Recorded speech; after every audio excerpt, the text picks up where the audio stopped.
So now IREDA limited अब देखिए 105.90 रुपए पर क्लोजिंग हुई है, यानी कि 5.5-6% के आसपास का करेक्शन हमें देखने को मिला है। अब ये सिर्फ और सिर्फ किसी न्यूज की वजह से नहीं हुआ है, कोई न्यूज नहीं है, लेकिन मार्केट की गिरावट यहाँ पर बहुत बुरी हुई है, जिसकी वजह से इम्पैक्ट इरेडा पर पड़ा है, जो कि कल के दिन मैंने आपको अपडेट कर दिया था कि यहाँ पर 115 रुपए के पास इरेडा कुछ ठीक ठाक नहीं लग रहा है, कुछ बुक कर लीजिए, उसका आज आपको बेनिफिट मिल रहा हो। तो अभी करना क्या है, क्या बाई करना है, स्टॉप लॉसेस क्या रहेंगे, इंपॉर्टेंट लेवल क्या रहेगा, और उन्हें ट्रेल करते रहना है या नहीं, क्योंकि जब तक वो लेवल बचा हुआ है तब तक ठीक है, जैसे वो लेवल टूटेगा यहाँ पर आपको 10 से 15% की करेक्शन और देखने को मिल जाएगी। तो अभी कुछ ही देर पहले ना ईटी नाउ में एक आर्टिकल आया 11:22 पर, और 20 तारीख ये आपके सामने डेट है, टाइम है, और यहाँ पर क्या लिखा हुआ है कि एक महीना यहाँ पर जो है, एक महीने के भीतर स्टॉक डबल हो गया, क्योंकि हमने 63 रुपए पे कहा था,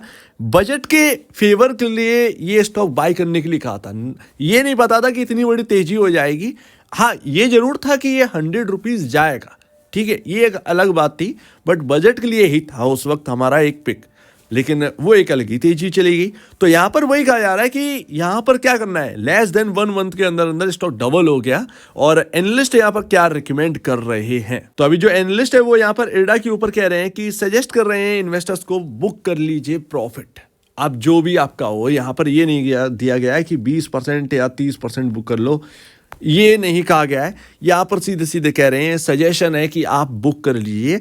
देखिए, मैं आपको बता दूं, अगर आप मार्केट के अंदर नए हैं ना, आपको नहीं पता है 200% का रिटर्न ना इतनी जल्दी अगर बन जाए, अपने आप में ही एक बहुत बड़ी बात है। किसी भी स्टॉक्स के अंदर आप इतना बड़ा रिटर्न इतने कम वक्त में नहीं कमा सकते हैं, ये बात आप ध्यान रखिए। तो जो पैसे बनते हैं ना, बड़ी मुश्किल में बनता है मार्केट के अंदर रिटेल इन्वेस्टर के हाथ। आज देखा आपने क्या हुआ, मार्केट भाग रहा था, स्टॉक पहले नहीं चल रहे थे इतना, लेकिन मार्केट आज गिरा 1.5%, स्टॉक उससे ज्यादा गिर गए, 6% की गिरावट है मिड कैप स्मॉल कैप में। इससे पहले ही, आज की डेट से पहले ही मैंने आपको आग्रह कर दिया था, एक अलर्ट कर दिया था कि स्मॉल कैप मिड कैप की गिरावट आएगी ना, आप झेल नहीं पाएंगे उसको।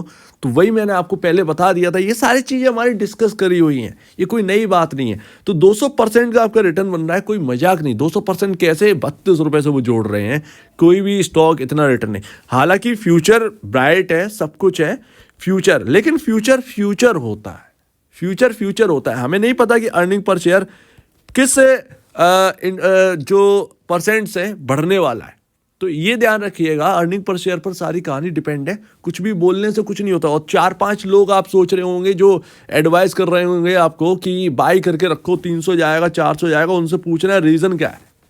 रीज़न आपको पता होने चाहिए, ऐसे ही नहीं कोई स्टॉक 300-400 चला जाएगा। आप NBFC हैं, जो कि रिन्यूएबल एनर्जी में इकलौते हैं काम कर रहे हैं, फिर भी यहाँ पर ना स्टॉक क्या देखेगा, आपका अर्निंग पर शेयर कितना है। आपसे ये नहीं पूछेगा कि आप रिन्यूएबल एनर्जी के अंदर ही काम कर रहे हैं। सिंपल सी बात है, लॉजिक ये है, आपको भी पैसे कमाने हैं, दिखाने, बैलेंस शीट दिखानी, उससे अर्निंग पर शेयर क्या है, ये सारी बातें हैं, सिंपल सी बात। तो मेरे ख्याल से कल का सजेशन आपके लिए बहुत हेल्पफुल रहा होगा। कल तो बीच मार्केट में आपसे कह दिया था कि 20% बुक कर लीजिए, ये 115 पर ठीक नहीं लग रहा है, कल ही इसका इंडिकेशन मिल गया था, परफेक्ट है। आज आप कहोगे मार्केट की वजह से, वो भाई मार्केट का भी मैंने आपसे कह दिया था, मार्केट खराब लग रहा है इस वक्त, तो वो चीज़ें हैं। तो अभी मार्केट क्या और गिर सकता है, क्या इरेडा के ऊपर और प्रेशर बन सकता है, ये तो कह नहीं सकते, सिंपल सी बात है। आज लोअर सर्किट नहीं लगा, ये एक बड़ी बात है, लोअर सर्किट से बच गया इरेडा, ये एक बड़ी बात है। तो बिकवाली कोई बहुत भारी बिकवाली नहीं है इरेडा के अंदर, ये ध्यान रखिएगा। तो अभी भी स्टिल जो 98 का सपोर्टिंग लेवल है उस पर टिके रहो, ये सबसे बढ़िया बात है। 98 टूटेगा तब देखेंगे कुछ, अदरवाइज 98 इस हिसाब से अभी आपके चार्ट पर बना हुआ है, वो इंपॉर्टेंट लेवल। जब तक ये टूटेगा नहीं, इसके नीचे नहीं जाएंगे, इसके नीचे चलना स्टार्ट नहीं करेंगे, तब तक कोई दिक्कत की बात नहीं है। तो ये ध्यान रखिए, मार्केट कल और टूट सकता है, हाँ पॉसिबल है और टूट जाए। कल इंपॉर्टेंट डे होगा मार्केट के अंदर, कल या तो रिकवरी हो जाएगी या फिर मार्केट और गिरेगा। और 25 दिसंबर, अगर आपको याद हो, मैंने आपसे बोला था 25 दिसंबर से पहले थोड़ी सी प्रॉफिट बुकिंग होती है, सो दैट ये अब स्टार्ट है। आज 20 दिसंबर है और देखिए मार्केट में चल रहा था सट्टा, ये एक रियलिटी है। अगर आप नए हैं तो आप इस चीज़ को देख लीजिए, ये आपका बहुत ही बढ़िया यहाँ पर ना देखने वाला टाइम चल रहा है। ये आप आगे स्टडी करके रखेंगे ना इसको, तो आगे आप इसे इसे यही पॉइंट्स आप ये देख सकते हैं कि निफ्टी के अंदर क्या हो रहा है। ये पुराना डेटा ही तो हमारे लिए काम आता है, तो वो चीज़ यहाँ पर ध्यान रखिए। फिलहाल 31 दिसंबर देखेंगे कि कहाँ पर क्लोजिंग हो रही है। ज़्यादातर स्टॉक्स जो है ना वो टूट ही रहे हैं जो कि आईपीओ से आए थे। देखिए आईपीओ में ना आए अच्छा खासा बना, quick money quick money quick money, ये क्विक मनी है, ठीक है। अब सोचिए किसी ने आज बिकवाली करी होगी इतनी बड़ी कि आज निफ्टी 0.5% ऊपर था, वहाँ से 1.5% नीचे क्लोजिंग, यानी कि 2% का यहाँ पर मार्केट क्रैश हुआ। उल्टा यहाँ पर मिड कैप स्मॉल कैप उससे भी ज़्यादा क्रैश हो गए। क्या आपने सोचा कोई अचानक से बिकवाली आई है? कुछ तो ऐसा रहा होगा, कुछ तो ऐसा यहाँ पर जो है बिकवाली करी होगी अचानक से, तब जाकर ये रहा होगा। तो ये बात ज़रा सोचिए कि अगर यहाँ पर प्रॉफिट बुकिंग आई ना, क्या हो सकता है। तो अभी भी 122 123 का जो हाई है वो लगेगा या नहीं लगेगा, ये तो बात की बात रही। फिलहाल अपने पैसे बचाइए, जो कि अभी अगर आपने ख़रीदा है 98 या 100 पर ख़रीद रखा है, जो आपके स्टॉप लॉसेस हैं उनको मैनेज करके चलिए। फिलहाल देखना होगा कि 31 दिसंबर को कहाँ पर ये कैंडल की क्लोजिंग हो रही है, इस हिसाब से देखेंगे। और देखिए कुछ लोग आकर बड़ा मजाक करते हैं। देखिए जो अभी तक बात हुई ना परफेक्टली बैठी है, आप उनकी बातों में मत आइएगा। बिल्कुल पॉइंट टू पॉइंट आपको स्टडी करनी है, किसी की बातों में नहीं आना है। सिंपल सी बात है, कोई 300 200 बोले नहीं मानना है। लॉजिक होता है किसी स्टॉक के चलने का, वो आपके पास लॉजिक आप दिख रहा है तो फिर उसको आप होल्ड करिए, नहीं दिख रहा है तो सीधी सी बात है मेरा पैसा मैं अपना बुक करूंगा, ये आपकी बात है।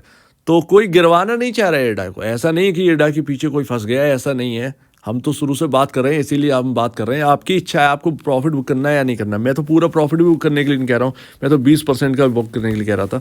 देखिए पी रेशियो आज 34.15 का है, आप 22.92 पर चल रहे हैं। 22.92 का इंडस्ट्री भी देख रहे हैं, उसके कंपैरिजन आपको पी रेशियो देखने को मिल रहा है। कोई अर्निंग पर शेयर नहीं इंक्रीज हुआ, कोई क्वार्टरली नंबर अभी नहीं आए जिसकी वजह से आपको तेजी देखने को मिल रही हो स्टॉक के अंदर। पहला पॉइंट है भाई, समझ जाइए, नई खरीदारी करनी है 98 पर नजर रखो बस, अदरवाइज 98 टूटा ना, ये कहीं ना कहीं 85 भी दिखाई देगा फिर। और कहाँ है अभी आपके जो कॉम्पिटिटर्स हैं, यानी कॉम्पिटिटर्स कहें या एनबीएफसी में आपके कॉम्पिटिटर्स जो कि टॉप पर हैं, बजाज फाइनेंस, चोलामंडलम, आपका ये चल रहे हैं 35.96 34.72 के पी रेशो पर। इनकी नेट सेल्स क्या होगी? सारी बातें तो नेट सेल से ही है ना। आप रिन्यूएबल एनर्जी में काम कर रहे हो, रिन्यूएबल एनर्जी में काम कर रहे हो, ये एक अलग बात है। आप लोन ही तो दे रहे हैं यार, लोन ही तो दे रहे हो, ठीक है ना। तो वही एक सामने सीधी सी बात आती है, आपकी कमाई कितनी है, आपका प्रॉफिट कितना है, आपका अर्निंग पर शेयर कितना है। तो क्या इनके टक्कर का अभी पहुंच गया है? नहीं पहुंचा भाई, नहीं पहुंचा। तो इस बात को ध्यान रखिए। पीएसयू के अंदर ना बहुत ही तंगड़ा खेल हो रहा है, बहुत ही तंगड़ा खेल, समझना पड़ेगा। तो जहां अच्छा वैल्यूएशन दिखाई दी आरईसी पीएफसी, वहां पैसा बन गया, अच्छा खासा पैसा बना, सेफली पैसा बना। अब वहां पर डिप आई है, आज देखिए 7-7 8-8% टूटे। तो वही इरडा के अंदर ना अभी लग रहा है कि सब कुछ ठीक चल रहा है, लेकिन अचानक से बिगड़ेगा। जो भी बिगड़ेगा अचानक से बिगड़ेगा। या तो ये 98 के ऊपर 100 के ऊपर टिक जाएगा, बहुत अच्छी बात है, अदरवाइज ये तोड़ेंगे और झटके से तोड़ देंगे। और रिटर्न ऑन इक्विटी की अगर आप बात करेंगे तो 15% आपका रिटर्न ऑन इक्विटी है। आप बजाज फाइनेंस का देखिए 23.70 का रिटर्न ऑन इक्विटी है, आपका चोलामंडलम का 20.61 का रिटर्न ऑन इक्विटी है। तो ये ध्यान रखिए आप 15% पर है, ठीक है। ये सब लोग जोक मानते हैं इस बात को, काफ़ी लोग कमेंट सेक्शन में आके जोक बता देंगे कि अरे ये क्या क्या ये क्या है, ये क्या है। सपोर्ट भी मैंने ही दिया था 98 का, अगर आपको याद हो, वहीं से स्टॉक घूमा भी है, ठीक है ना। और आपको 115 के यहाँ पर जो है ना लेवल दिखाए, 115 पर भी मैंने आपसे कहा। तो वो चीज़ आप ना थोड़ा सा ध्यान रखिए। किसी को नया खरीदारी करनी है भाई साहब, वेट करिए, एसआईपी कर लीजिए स्टॉक के अंदर, ज़्यादा बेहतर। आप फंसोगे नहीं, कुल मिलाकर आप फंसोगे नहीं। मार्केट में अभी और कोई बड़ी तेजी नहीं होनी, अभी कोई ऐसे इंडिकेशंस है नहीं, ठीक है, सिंपल सी बात है। एंड लास्ट मैं तो यही कहूँगा कि अगर कोई होल्ड कर रहा है भाई 20-30% बुक कर लो, अगर आपने नहीं किया है अभी तक, मेरे ख्याल से बुक कर लेनी चाहिए। देखिए 80% बहुत होती है, आपको यही मैं समझा सकता हूँ। रोज़ फंडामेंटली कोई मतलब है नहीं, ठीक है ना। अगर आप नए हैं, आपको थोड़ा सा गाइडेंस की ज़रूरत है। मेरा तो यही कहना है कि 80% आपको लग रहा है होल्ड करना चाहिए, 80% कर लो, 20% बुक कर लीजिए। अगर बाई चांस ये स्टॉक 85, ठीक है, या 85 या उससे बिलो अगर आपको बाई चांस मिल गया ना, प्रॉफिट बुकिंग जब आती है बड़ी बहुत भयंकर आती है। क्या लगता है कि रिटेल इन्वेस्टर मिलकर मार्केट चला रहे हैं? नहीं, मार्केट को पहले चलवाया जाता है, फिर रिटेल इन्वेस्टर आता है, वो मार्केट को ऊपर ले जाता है, फिर बड़े इन्वेस्टर्स बेचते हैं, रिटेल इन्वेस्टर खरीदता है, उसके बाद मार्केट टूटता है, रिटेल इन्वेस्टर फंस जाता है। तो ये स्टोरी चलती है, ये मार्केट बहुत कठिन है, ठीक है ना। तो ये ध्यान रखिएगा, 85 रुपये पर आ गया तो आपके पास जो 20% आपने जो बुक कर लिया है ना, वो एटलीस्ट वहाँ पर खरीद कर आप एवरेज तो कर सकते हो। तो ये एक बात आ जाती है। या आपने हायर साइड खरीद लोअर साइड बाई कर रखा है, आपका 60 या 50 का डला हुआ है और आपने हायर साइड बेच दिया, तो नीचे लाकर आप थोड़ी सी ज़्यादा क्वांटिटी खरीद सकते हैं। तो ये भी एक रहता है भैया, तो आप इसी हिसाब से कर सकते हैं। अदरवाइज़ तो लेवल नोट कर लीजिए, इससे बढ़िया और कुछ नहीं होगा, इससे ज़्यादा बताने की कुछ नहीं है। क्या NBFC में चल रहा है, क्या कुछ नहीं चल रहा है, भाड़ में गया। हमारा बस लेवल सब कुछ है 98।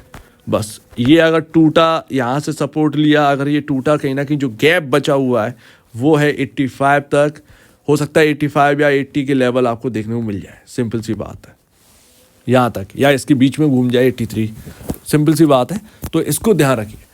सो उम्मीद है आप काफ़ी कुछ समझे होंगे भाई। बहुत बड़ा गेन करवा दिया विदाउट एनी रीज़न एर्डान है, ये बात आप समझिए। कोई बहुत सस्ता नहीं आया था, अच्छा खासा आपको गेंस दे गया।